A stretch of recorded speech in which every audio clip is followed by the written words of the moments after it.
If you are thinking about a permanent overseas move, stay tuned for this episode of Quick Fix Friday, where I go over some great tips from my friend Suzanne Blons. Hello, dreamers. Welcome to the Late Starters Club, giving you the inspiration, mindset, and tools you need to start something midlife and beyond. Remember, it's never too late to follow your dreams. First, a word from our sponsor, me. Are you feeling stuck in your business and aren't sure how to grow? Or maybe you're starting something new and just really don't know what strategy is going to work best for you. Well, then you might need my one-on-one coaching and consulting.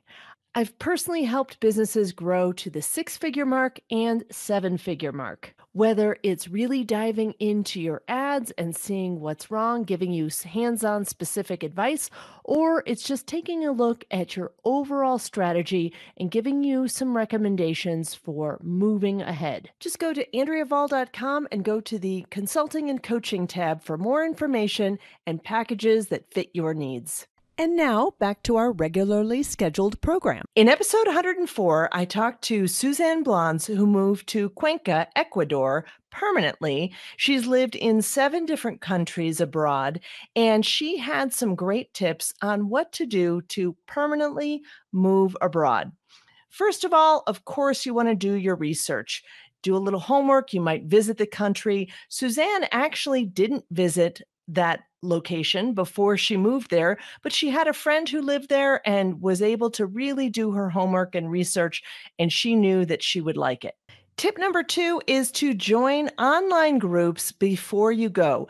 Get some great tips from people who are currently living there, or expats that are there, or people who have lived there in the past. There's lots of different Facebook groups or other types of groups that you can find. And people are great with giving you information that will help you. Plus, then you'll be connected to some local people before you even get there. Tip number 3 is to research visas and really understand what type of visa you are going to get. Suzanne got a remote work visa, but there are different types of visas for every different type of country, and it really can depend on how often you have to leave the country or if you can actually stay there for longer than a year, things like that. There's all types of restrictions in different countries. So do that homework first. We'll have some links in the resources here for you as well. You also want to know how you will be working over there, because some places require you to have some type of work visa if you are going to be working locally there versus remotely. Tip number 4 is to get an Airbnb to start. Don't book a place before you get there. Don't rent a long-term rental, because you want to really understand the lay of the land. Now, of course, if you've visited there and you're there in person, you could maybe set up a long-term rental at that point. But usually what people do is get an Airbnb, then do their research.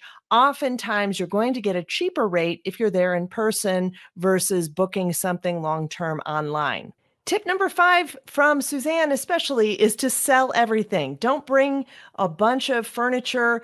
A lot of places will have furnished apartments, and it's very expensive to move all that furniture overseas. You can usually get everything that you need there locally.